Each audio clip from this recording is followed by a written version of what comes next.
Welcome to GS decode complete concept in 5 minute के आज की इस वीडियो में हम अपघटन के बारे में पढ़ने वाले हैं।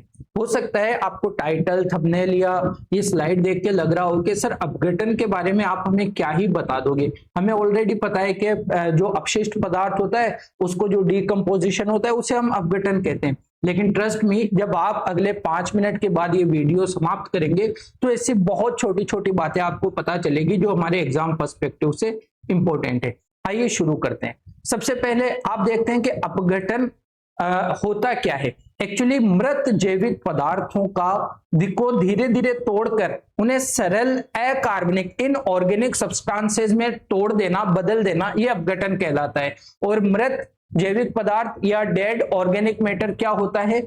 जब किसी पौधे से पत्तियां टूटकर गिरती है, कोई जानवर मर जाता है, तो ये एक तरह से प्रकृति के लिए या हमारे लिए अपशिष्ट नजर आता है, लेकिन एक्चुअली प्रकृति उसे भी रिसाइकिल करती है।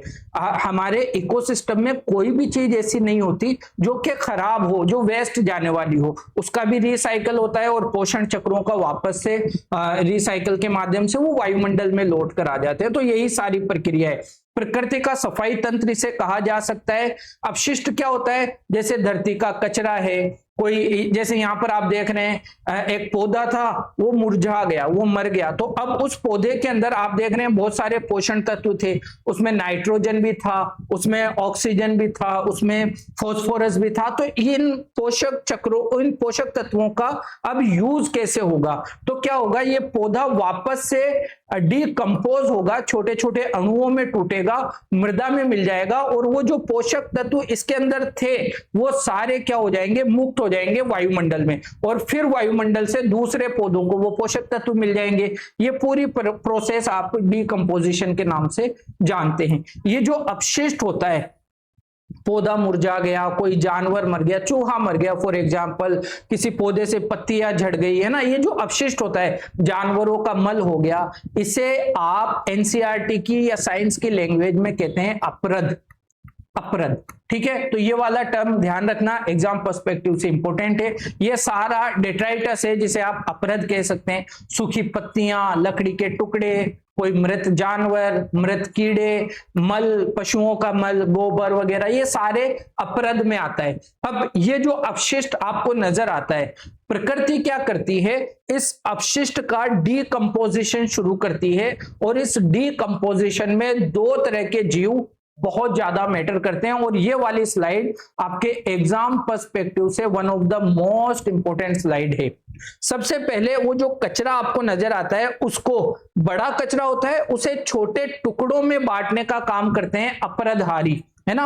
अपरद को छोटे टुकड़ों में बांटने का काम कौन करता है? अपरदहारी। नाम से समझिए, ऐसे जीव जो अपशिष्ट को खाते हैं, है ना। जैसे आप कहते हो मांसाहारी।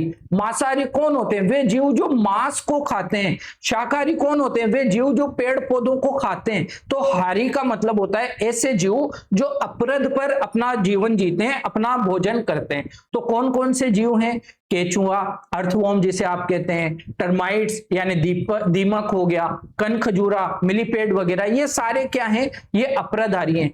एग्जाम में डेट्रिटिवोर्स और डीकंपोजर्स के बारे में हमेशा आपको कंफ्यूज करने की कोशिश की जाती है, और यहां से आपका क्वेश्चन गलत होता है। तो ये वाली स्लाइड आपके लिए बहुत इंपॉर्टेंट है।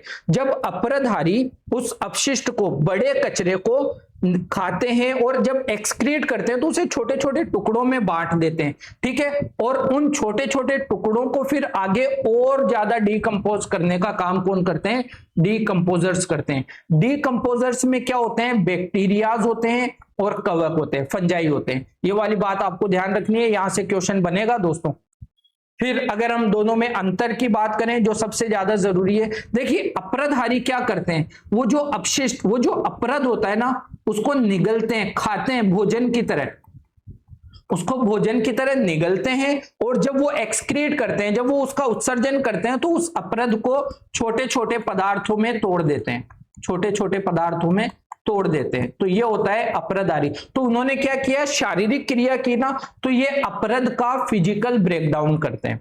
जब वो अपरद छोटे छोटे टुकड़ों में टूट जाता है तो वहां पर बैक्टीरिया आते हैं, वहां पर फंजाई आते हैं, और बैक्टीरिया और फंजाई उसको खाते नहीं है, बैक्टीरिया और फंजाई उस पर अपने एंजाइमों का स्रावण करते हैं, है ना। इसको कहते हैं एक्सोसेलुलर एंजाइम्स, एक्सोसेलुलर एंजाइम्स का स्रावण करते हैं। तो वो क्या करते हैं, एक तरह से उस पदार्थ पर एक केमिकल छोड़ते हैं, तो इसे कहते हैं कि ये लोग क्या करते हैं, अपघटक क्या करते हैं, केमिकल ब्रेकडाउन करते हैं। बहुत माइन्यूट पॉइंट है और बहुत इंपॉर्टेंट है एग्जाम पर्सपेक्टिव से, राइट। तो फिजिकल ब्रेकडाउन करते हैं अपराधारी, और अपघटक क्या करते हैं, केमिकल ब्रेकडाउन करते हैं। तरीका क्या है इनका, ये भोजन की तरह निगलते हैं और ये एंजाइमों का स्रावण करते हैं, है ना।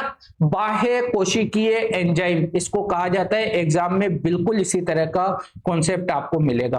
प्रक्रिया क्या कहलाती है, जब ये अपरद को बड़े टुकड़ों से छोटे टुकड़ों में बांटते हैं तो क्या करते हैं, एक तरह से उनका विखंडन कर रहे हैं, खंडन कर रहे हैं, तो इस प्रक्रिया को कहा जाता है खंडन, फ्रेगमेंटेशन, बहुत इंपॉर्टेंट है। और जो अपघटक करते हैं उसे कहा जाता है मिनरलाइजेशन, राइट, इंपॉर्टेंट है। आकार की बात करें तो आप अर्थवॉर्म को देख लो, आप दीमक को देख लो, है ना। ये क्या है, ये कंपैरेटिवली बड़े जीव हैं जो आपको नजर भी आते हैं, लेकिन माइक्रो ऑर्गेनिज्म, अपघटक कौन होते हैं, माइक्रो ऑर्गेनिज्म होते हैं जो आपको नजर नहीं आते बेसिकली। तो ये वाली बात है, ये पूरी स्लाइड बहुत ज्यादा इंपॉर्टेंट है। जो कुतरते हैं वो है अपराधारी, और जो गलाने का काम करते हैं वो होते हैं अपघटक। अब वेरी इंपॉर्टेंट चीज, ये कॉन्सेप्ट आप ध्यान रखो, हर अपराधारी डीकंपोजिशन में भाग लेता है, लेकिन हर डीकंपोजर अपराधारी नहीं होता।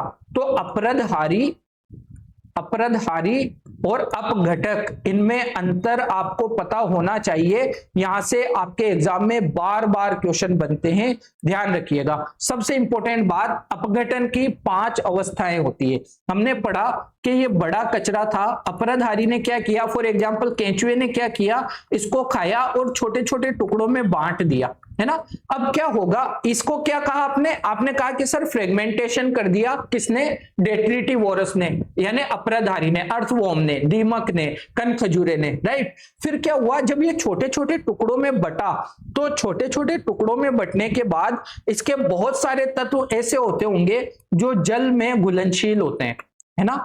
तो जो तत्व जल में घुलनशील होंगे वो जल के साथ में नीचे मृदा में चले जाएंगे, इसको कहा जाता है निक्षालन, है ना, लीचिंग इसको कहा जाता है। अब जिन तत्वों को जल में घुलना था वो जल में घुल गए, बाकी के जो तत्व बचे हैं, अब क्या होगा, अब यहां पर आएंगे बैक्टीरिया, यहां पर आएंगे फंजाई। ये क्या करेंगे सर, ये केमिकल का स्राव करेंगे, एंजाइम का स्राव करेंगे, राइट, एंजाइम छोड़ेंगे इन पर, और फिर ये उनको गलाने की कोशिश करेंगे। तो थर्ड प्रक्रिया को कैटाबोलिज्म कहा जाता है। और जब वो थोड़ा सा गलने लग जाता है, ये कचरा एकदम यूं काला हो जाता है, इसे कोलाइडल कहा जाता है, कोलाइडल प्रकृति का हो जाता है ना, एकदम काला और यूं डार्क हो जाता है, ह्यूमस जिस तरह का हो जाता है, तो इसका क्या हो जाता है, ह्यूमिफिकेशन हो जाता है।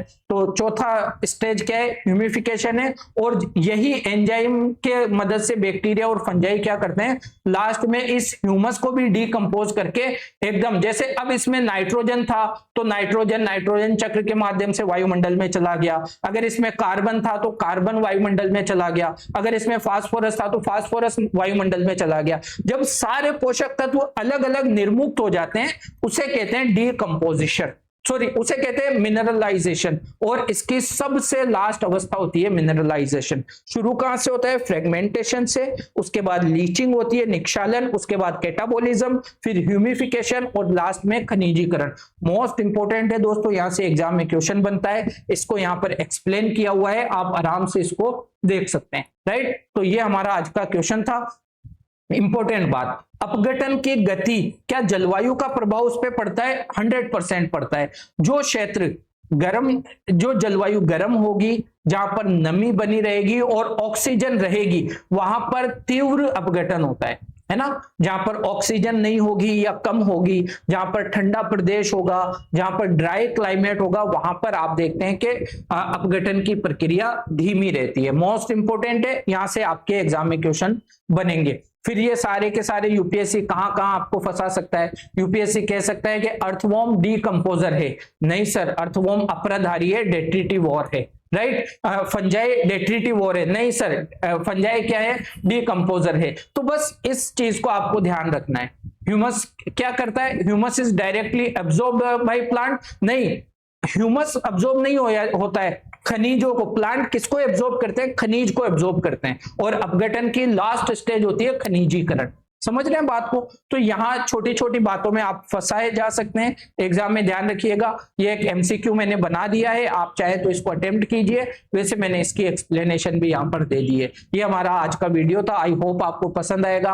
अगर चीजें पसंद आ रही है तो आप चैनल को सब्सक्राइब कर सकते हैं, लाइक कर सकते हैं, और हमारी दूसरी चैनल पे जाइए, देखिए कौन कौन सी सीरीज चल रही है, आपके एग्जाम पर्सपेक्टिव से बहुत इंपॉर्टेंट है। मिलते हैं किसी दूसरी वीडियो में। जय हिंद।